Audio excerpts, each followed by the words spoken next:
J P नड्डांची कारकीर्द ही जानेवारी 2023 पर्यंत संपणार होती आणि 23 नंतर आज जवळपास डिसेंबर 2025 आलेला. याचा अर्थ 2 वर्ष यांना राष्ट्रीय अध्यक्ष आपला करता आला नाही. भारतीय जनता पक्ष आणि RSS मधलं जे काही संघर्ष चालू होता त्यातनं ही अडकली होती नियुक्ती असं कळतंय. प्रश्न असा आहे की 2 वर्षाच्या मंथनानंतर यांनी राष्ट्रीय अध्यक्ष आता त्यांना कार्यकारी करतात, पुढचा राष्ट्रीय अध्यक्ष होणार आहे असं कळतंय त्यांनी. हे नवीन नाव आलेलं आहे. आता हे नवीन नाव जे आलेलं आहे ते कशा पद्धतीनं आलेलं आहे? ही ते कोणी निवडणूक झाली होती का? त्यामुळे भारतीय जनता पक्ष ज्या पद्धतीनं काँग्रेस पक्षावरती टीका करत होते, आमचे राष्ट्रीय अध्यक्ष हे निवडणुकीच्या माध्यमातून तिथे आले. तुमचे राष्ट्रीय आता कार्यकारी अध्यक्ष आहे नियुक्तीच्या माध्यमातून येत आहे. बरं, यांचा परिचय काय या देशाला हे देखील आपल्याला आता मला असं वाटतं की भारतीय जनता पक्षाला सांगता येणार नाही. कारण मोदी आणि शाह यांच्या जोडीला भारतीय जनता पक्षावरती पूर्ण नियंत्रण पाहिजे आहे, म्हणून अशा पद्धतीचे डुप्लिकेट नावं त्या ठिकाणी आणली जातात आणि त्यावेळेला मात्र अशा तऱ्हेची वेगवेगळी परिमाणं दिली जातात. ही भारतीय जनता पक्षाच्या उक्ती आणि कृतीमधला फरक आहे. आणि दुसरी गोष्ट, ज्या परंपरावादाच्या संदर्भामध्ये आरोप भारतीय जनता पक्ष काँग्रेस पक्षावर करतं, आता हे जे नवीन नाव आलेलं आहे त्यांची पार्श्वभूमी काय आहे? ते वंशवादाचे हे प्रतीक नाहीत का? आता तुमचा राष्ट्रीय अध्यक्ष होणारा अध्यक्ष, आता कार्यकारी अध्यक्ष हाच वंशवादाचं प्रतीक झालेला आहे. त्यामुळे भारतीय जनता पक्ष हा नीतीच्या संदर्भामध्ये लोकांना किंवा इतर पक्षांना ज्या पद्धतीचे धडे देण्याचा प्रयत्न करतो, स्वतः किती अनितिमान झालेला आहे. आणि जे आरोप दुसऱ्यांवर करतात त्याच आरोपाच्या संदर्भामध्ये स्वतःची त्या ठिकाणी कृती काय असते हे आता जनतेला समजून येतंय. त्यामुळे हे जे नवीन नाव आलेलं आहे हे भारतीय जनता पक्षाच्या त्याच खऱ्या चेहऱ्याचं प्रतीक आहे असं आम्हाला वाटतंय.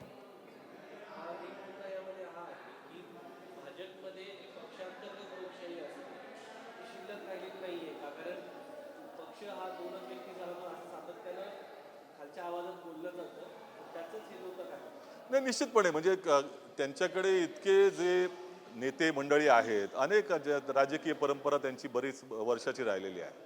त्यांच्यापैकी नावं येणार होती अशा तऱ्हेचं चित्र होतं. गडकरींचं नाव येणार होतं किंवा शिवराजसिंग चौहान यांचं नाव येणार होतं किंवा इतरही असे अनेक नेते आहेत.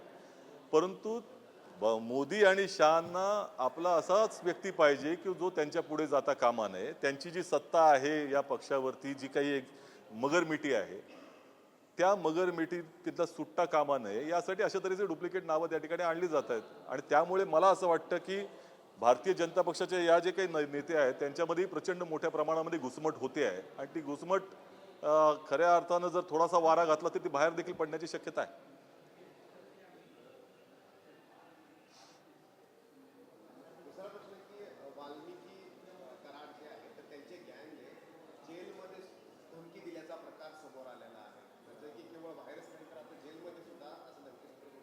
ते महाराष्ट्र हे कायद्याने चालतंय का गुंडांच्या नियंत्रणामध्ये गेलेलं आहे हे आता मुख्यमंत्र्यांनी जाहीर केलं पाहिजे. की आज ज्या पद्धतीनं जेलमध्ये असलेला व्यक्ती धमक्या देऊ शकतो आणि प्रशासनाला, यापेक्षा वाईट गोष्ट काय असणार आहे? आणि महाराष्ट्राची एकंदरच प्रतिमा डागाळण्याचं काम किती मोठ्या प्रमाणामध्ये भारतीय जनता पक्ष प्रणित महायुती सरकारने केले हे दिसून येतंय. ड्रग्सच्या केसेस समोर वाढताना दिसत आहेत, कायदा सुव्यवस्थेचा बोजवारा उडताना दिसतोय. आणि मुख्यमंत्र्यांनी आता याचं उत्तर देण्याची आवश्यकता आहे की आज प्रशासनाला धाक हा गुंडांचा झालेला आहे का तुमचा राहायला पाहिजे. त्यामुळे हे अत्यंत गंभीर बाब आहे आणि निश्चितपणे माननीय मुख्यमंत्र्यांनी याचं उत्तर दिलं पाहिजे अशी आमची मागणी आहे.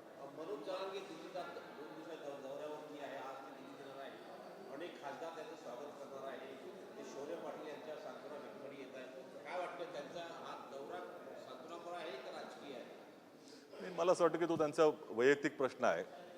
आमच्या दृष्टिकोनातून मराठा आरक्षणाच्या प्रश्नाच्या संदर्भामधल्या भूमिकांवरतीच खऱ्या अर्थानं आमचं त्या ठिकाणी लक्ष आहे.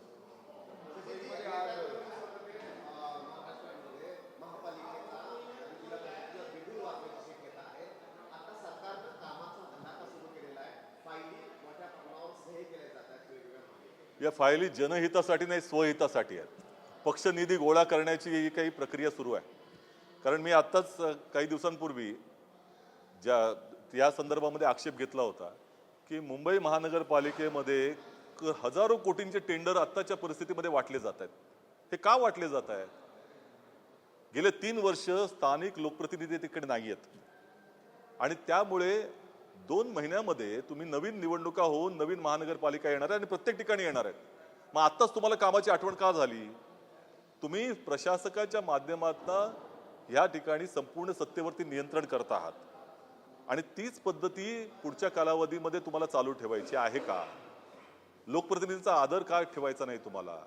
आणि सगळ्यात महत्त्वाचं बाब म्हणजे की यामध्ये करोडो रुपयांचा भ्रष्टाचार होतोय आणि त्या भ्रष्टाचाराचा पैसाच पुढच्या कालावधीमध्ये या निवडणुकांमध्ये वापरला जाणार आहे असा आमचा थेट आरोप आहे.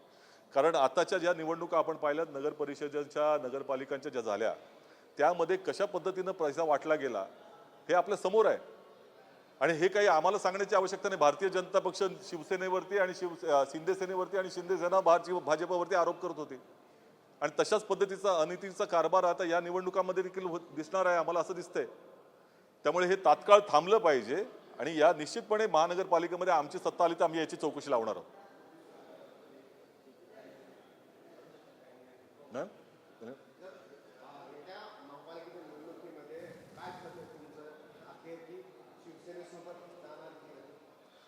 मुंबई महानगरपालिकेमध्ये आमच्या केंद्रीय नेतृत्वाने हा निर्णय घेतलेला आहे. आम्ही सगळ्या, आणि तो देखील मुंबईच्या सगळ्या काँग्रेसच्या पदाधिकारी असतील, कार्यकर्ते असतील किंवा जी पॉलिटिकल अफेअर्स कमिटी आमची आहे, ज्याचं मीही सदस्य आहे, त्या सगळ्यांनी मिळून आम्ही आमचं जो सांगितलं होतं एकमतानं, त्या मताचा वरती त्या ठिकाणी लक्ष घालून केंद्रीय नेतृत्वाने हा निर्णय घेतलेला आहे. मला असं वाटतं की आता बदल करण्याची काही त्याच्यात आवश्यकता नाही. मुंबई महानगरपालिकेमध्ये काँग्रेस पक्ष समविचारी जे पक्ष आहेत त्यांच्याबरोबर आघाडी करून त्या ठिकाणी लढणार स्वतंत्रपणे.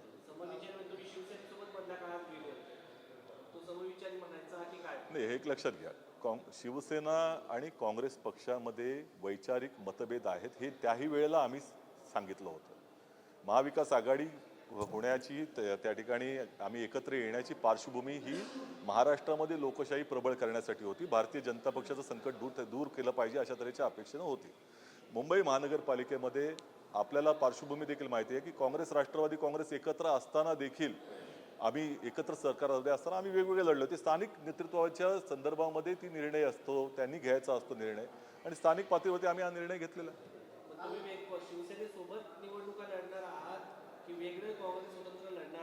काँग्रेस पक्षानं जाहीर केलेलं आहे की काँग्रेस पक्ष हा स्वतंत्रपणे निवडणुका.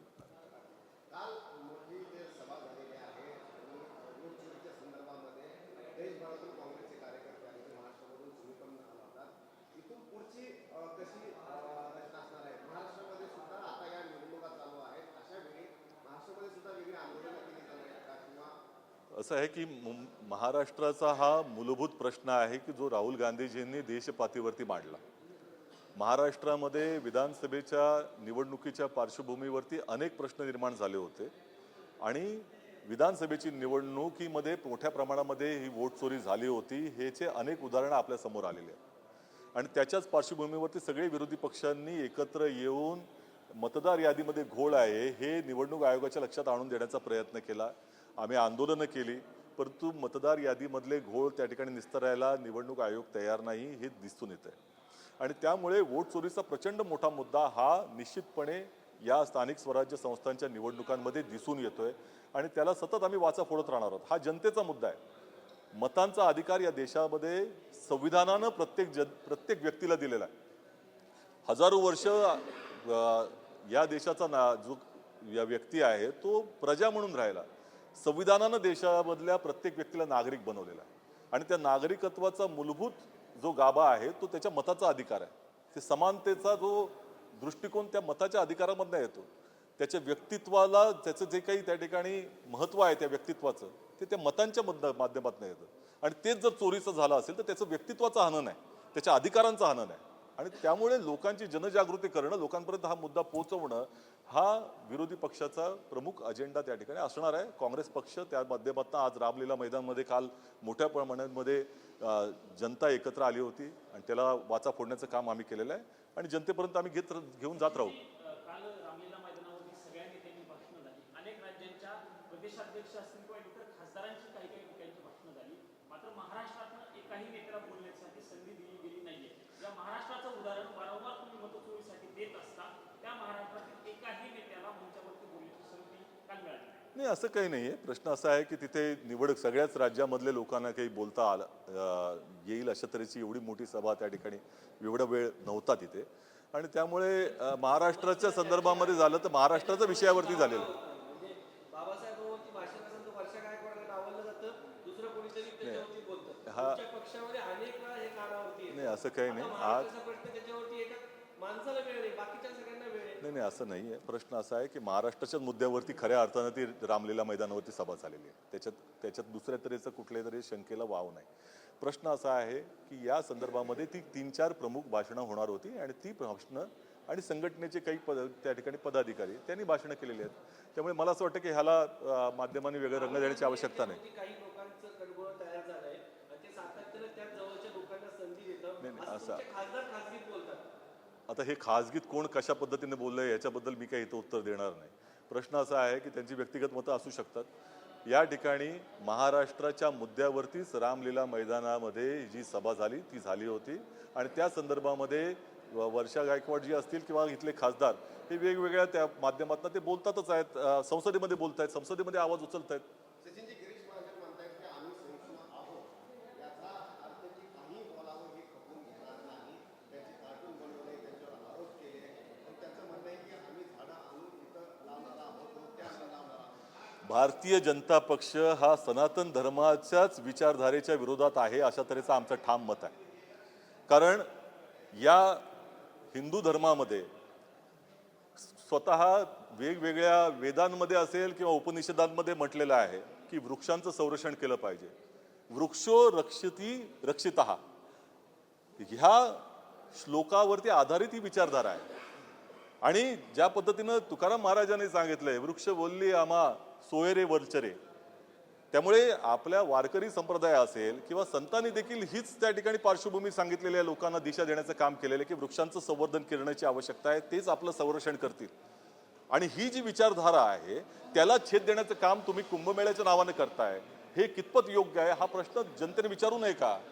आणि मग तुमच्या अंगाशी आल्यानंतर आता तुम्ही त्या ठिकाणी अशा पद्धतीचं चित्र निर्माण करताय की हे आम्ही सहिष्णू आहोत. तुम्ही सहिष्णू नाहीत, तुम्ही तर त्या ठिकाणी धर्मविरोधी देखील आहात हे आता दिसून येत आहे. हे हिंदुत्व हे नाव किती भोंगळ आहे यांच्या दृष्टिकोनातून हे त्या दृष्टिकोनातून सांगता येईल. सर एक मिनिट, महानगरपालिकावर आहे.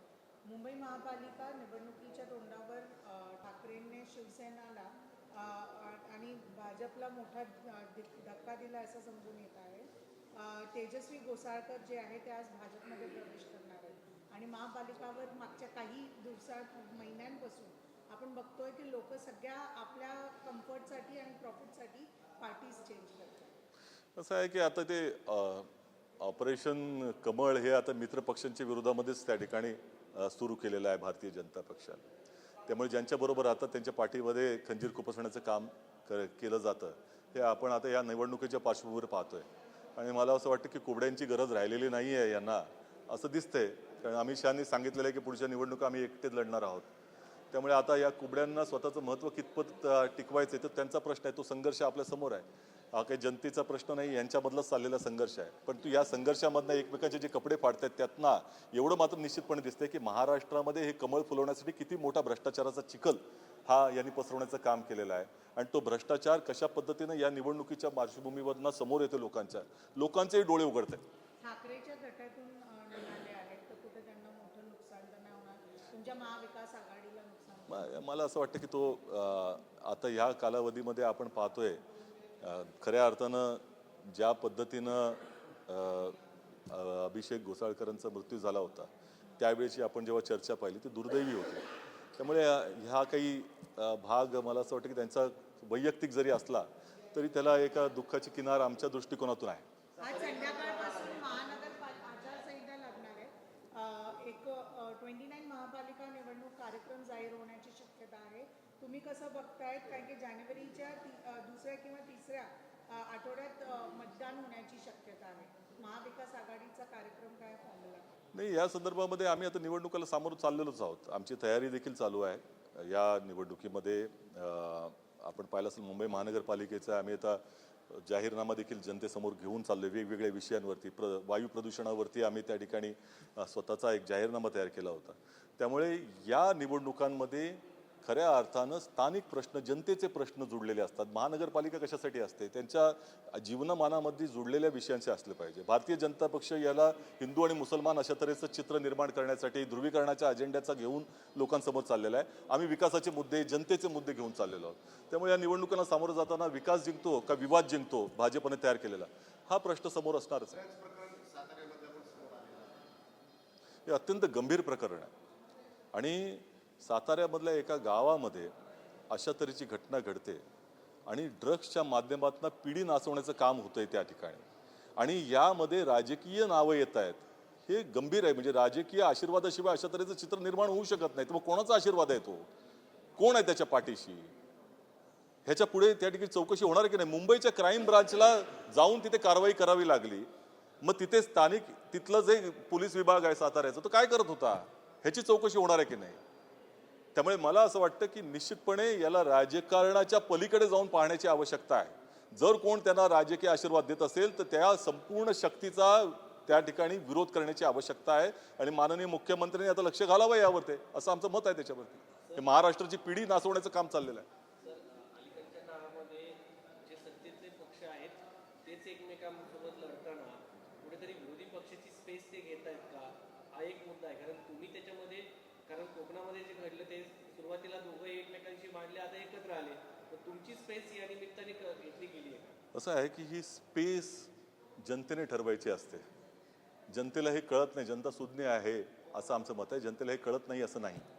त्यामुळे खऱ्या अर्थानं पाहायचं झालं तर हे लोक एकमेकांचे जे कपडे फाडतायत, ज्या पद्धतीनं शिंदे सेनेच्या लोकांनी आरोप केले होते, स्टिंग ऑपरेशन केले, पैसे वाटताना भारतीय जनता पक्षाचे पैसे आले तिथे, हे पैसे कुठनं येत आहेत? हा जनतेचा पैसा लुटूनच त्या ठिकाणी निवडणुकांना वापरला जातोय.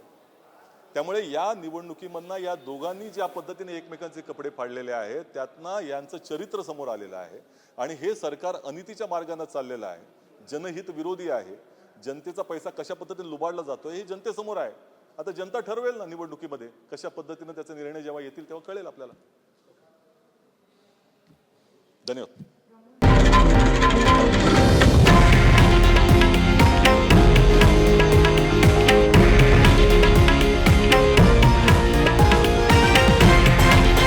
हे आहे देशातील नंबर 1 न्यूज नेटवर्क आणि आपण पाहत आहात TV9 मराठी, एकमेव.